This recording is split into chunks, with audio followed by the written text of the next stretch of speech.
live. Okay. Yay. Yeah. So, Hello. audience, welcome Eileen. Hi, audience. State your name and your business here. You just said my name. I'm Eileen Exama. I am a sophomore. I'm an English major. Ooh. Yes, intelligent. We right over here. Mhm. I am a part of the Black Student Union. I'm a part of the Black Student Union dance experience / team. Experience. Yes, we are quite the experience. Ooh. I write for the Ionian. What else did I do? And one more thing. Well, this is just to say I'm fully immersed into Iona. There Thank you are. Yeah. That's why we did this. Yup. Yup. All right. So today we will be talking about relationship. Specifically, we're gonna be talking about something I wanted to write my research paper on. Ooh, really? Yeah, relationships, interracial relationships, Ooh. specifically in Black communities. It's a weird topic. Not weird. That's good. Thank you. It's been popping recently. Exactly. That's why I was like, It's I want to write real about poppin'. it. But it was only because I read this book, right? Mhm. It's called whatchamacallit? It was my summer book. Oh, you guys need to read it.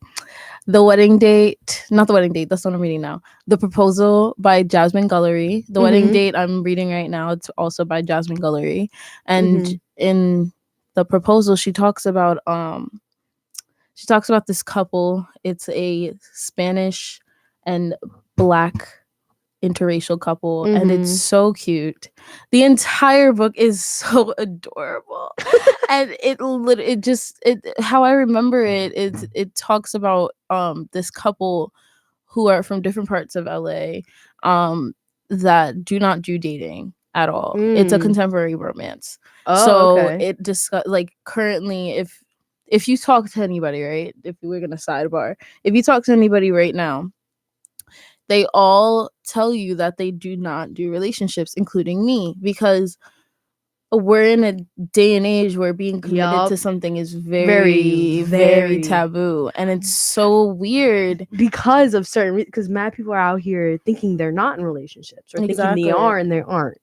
It's really skeptical and very like you have to talk with the person. And you also really have to be careful with the words that you use. Correct. Like I don't hear anybody saying that they want to be boyfriend and girlfriend anymore. They want to be exclusive, and I'm right. like, That's very different. I From... definitely my possessiveness. No, there's no Correct. way. Like I'm not raised to just accept something as what's the term? Like it just brings me down. Like I can't even specifically stick to anyone because it's like they're too scared to commit to me, which makes me scared to commit to them, because I used to be the person to really be like, oh, forget everybody else, like I can definitely like commit to this one person or whatever, but is that person committing to me? Right. And that's where the trust issue comes in. That's yup. And that's then you realize yup. that everybody has the same exact like problem. Yeah, and it's like, how are you supposed to advance from something that everybody's scared of? Right. So it's like, that's the biggest thing is like it's communication. Like that's why I'm so big on communication through everything. Communication and a little bit of trust. You have to have right, or even patience. Right. Like you need either way. Communication goes a long way. Long way. There was like I had a situation today. Like I was just like, bro, if they just like communicated this thing with me, right, I wouldn't feel this negativity. Like I automatically get upset with people. Because I'm like, bro, like you need to tell me what's going on in your head. You don't express it. I can't know. I am not Raven. I will not know where or I don't get what. And this is coming from somebody of Haitian descent who strongly believes in their own spirit. I do not have that kind of power to predict how you're feeling. And I'm not gonna stick with you if you have these problems that you're not. That's another thing. People don't like, specifically for me, I obviously I'm straight, but you know, I'm sure this is in all different relationships of all different sexual orientations. It's so like, it's so strange that like nobody wants to tap into themselves. There's like a fear of understanding the truest version of yourself, which it gets me very upset, because it's like all I try to preach for people to do is figure out what they like and don't like, whether that's from food to their own self-interests, looking deeper into your own spiritual side, just understanding what you like per se, rather than worrying about everybody else. And I found that growing up, I was always trying to construct myself in a mold that was constantly changing and evolving, and it made me realize that I didn't even recognize my own self. All my emotions were based off of other people's emotions. All of my interests were based off of other people's interests, just so I can keep them on the line with me. And it caused me to not be able to understand what I wanted for myself until I got here and realized I am done sticking with people that don't want to ride for me, and I just don't really want that kind of vibe around me anymore. And I think that's the big, like, I keep saying big things because it's really big things, because you're just saying big things, because you want people who ride for you because you ride for them. Exactly. It's not something that you can half-heart do something and be for that person. In any type of relationship, with your mom, with your dad, with your boyfriend, with your girlfriend, with your friends, your best friends, with even acquaintances, people you like keep in your circle that are, you say hi on the street. You cannot like have someone, because I'm the same way. I will, because my example, I will probably talk to you one day, we'll see you down the street and be like, oh, should I say hi? I'm not gonna say hi, so I'm look at my phone. And that's something that a lot of people do, and people should change, because that acquaintanceship could turn into some friendship or some job that you need. So it's big. That's a huge thing. Huge. That's like, wow. Okay, so you're talking about the proposal. Now, explain to me what like really grabbed you in. So I was in Walmart and my family and I, we were all prepping for this like big like family reunion camping trip thing that happens on the weekend of 4th of July. And we were in Walmart, and at the time I was like, oh my god, I really want to start reading books again, because as an English major, you'd expect me to like reading and writing, but I definitely don't like to read unless it's something profound like Shakespeare. Shout out to William. Oh, I'm not a Shakespeare fan. I'm sorry. Ooh. Why? It's literally because of his language. He is English. No, the way I can't understand how he speaks and writes. That's the fun part. You find out. You say, okay, I am a pentameter. All right, come here. I want to see this. Da-da-da-da. Girl, what? That's If you bring me back here and we start talking about Shakespeare, I will get into the details. Oh, but I wanted to read a book, and I was like stuck between this like really this like 50 Shades of Grey version. Oh, but like in the supernatural universe, which was also really good. I could not stop reading it.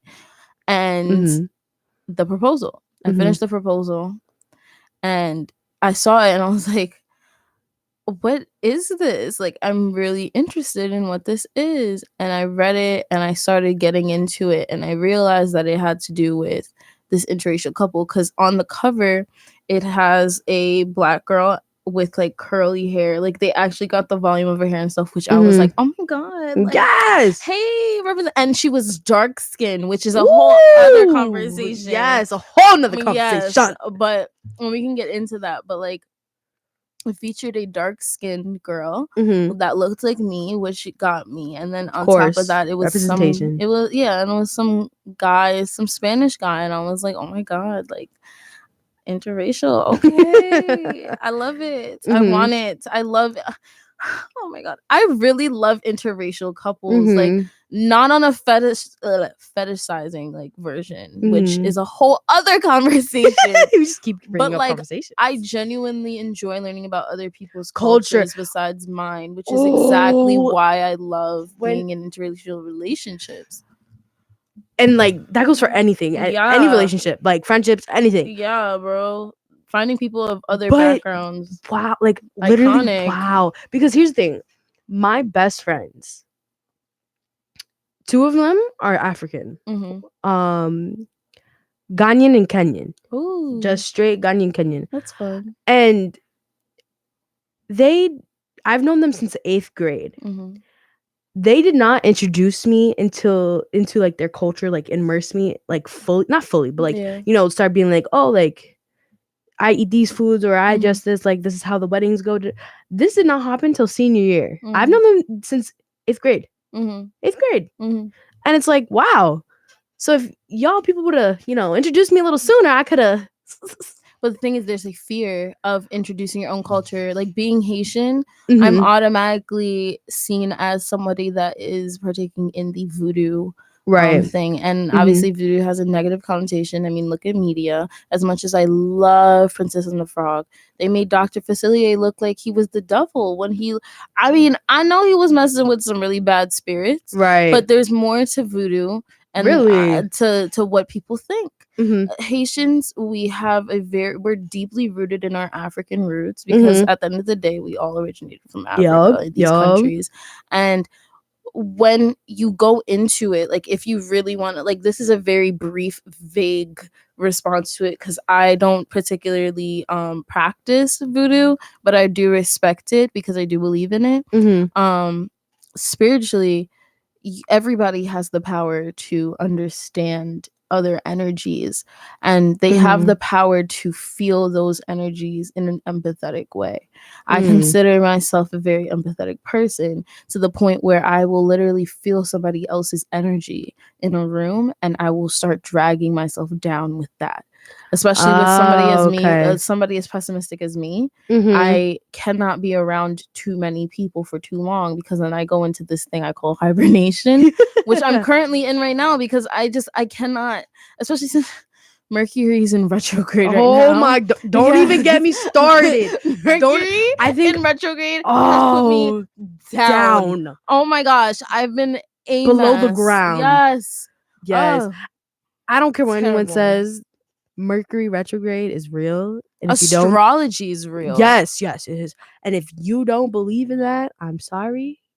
But the door. You are so I'm sorry. Like people that don't take advantage of what the universe is, it blows my mind. I understand if you don't believe in it, but even how I started out, I guess, into the astrological world was by me having a curiosity or an interest and seeing if I'm actually going to focus on what is being said. And I found that a lot of people that are into that world, they don't base their life around what is being said. And I think that's different. Yes. You have to kind of take it in with this sort of grain of salt when it comes to applying it to yourself. Obviously, it's not going to be an exact idea of what you are going to do the next day. Like they're not gonna. It's again, this is day not a Raven Baxter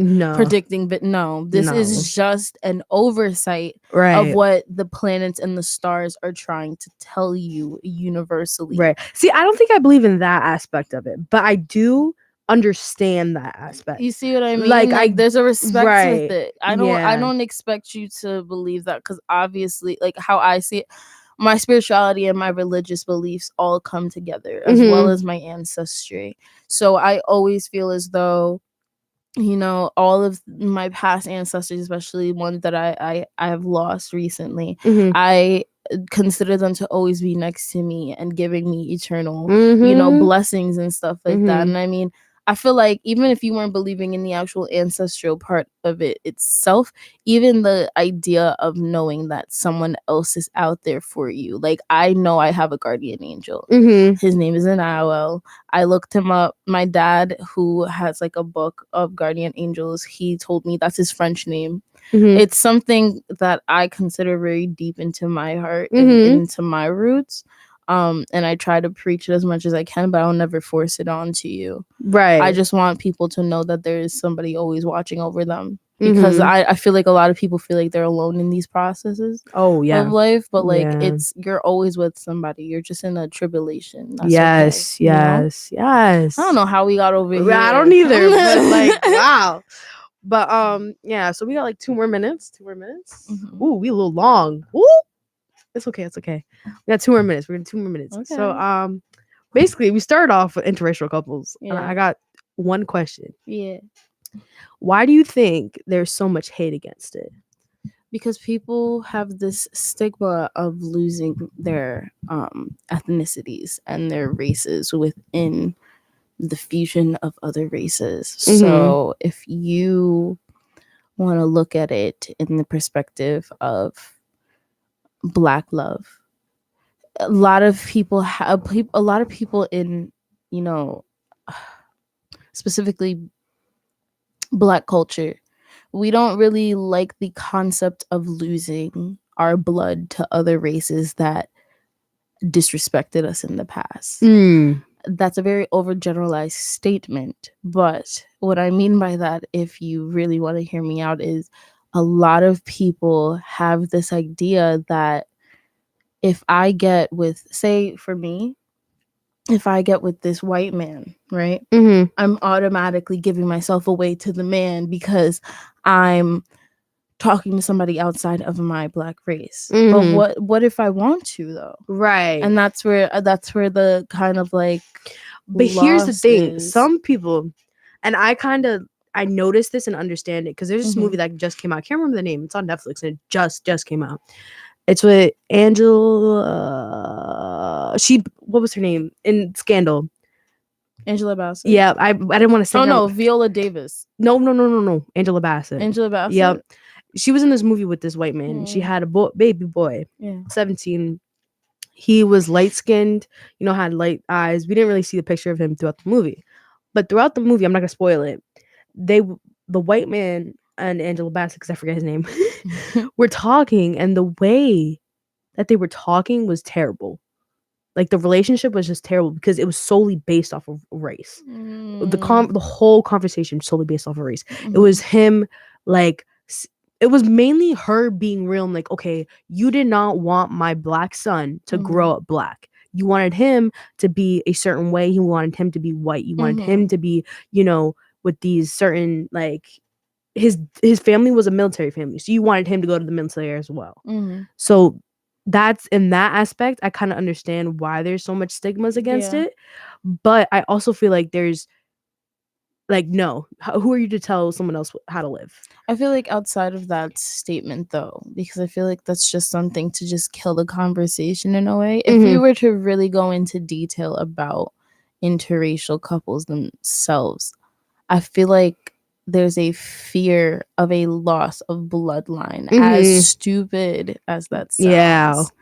Like, I don't understand it myself, but I do see why people, like, have this idea that if they mix races, you know, it'll cause them to lose a little bit of their heritage. Ooh, yeah. And it's like, I feel like it's only because of the fact that there is a lot of colorism within the Black community that nobody wants to talk about, which is a whole other conversation. Yo, we may have you back next week to talk about colorism because Zenobia is ready. I love that conversation. Love that conversation because I feel like there should be a conversation about that more often. Especially between different races. Even people that have opposite ideas of like, what should happen with it. Because then you also have the people that actually fetishize the concept of an interracial relationship and then try to like have this like thing about bringing down people of darker pigmentations. So like you see a lot of girls that look like me kind of being brought down for no reason, all because of what? You don't want to have your babies looking too dark because you're scared of what? You know what I mean? Right. But that's another conversation that we will surely be having next week because I love that conversation. Love that. Yeah. Okay. So it is time to go. Okay. Sorry. Thanks for having me. Anytime. Thank you, Eileen, for coming on. You're welcome. Oh my gosh. My first other guest. Oh, I'm glad. I always wanted to be on a podcast. Oh my gosh. Listen, you can come back every time, every week. All right. Peace out. Bye. Peace, love, and soul.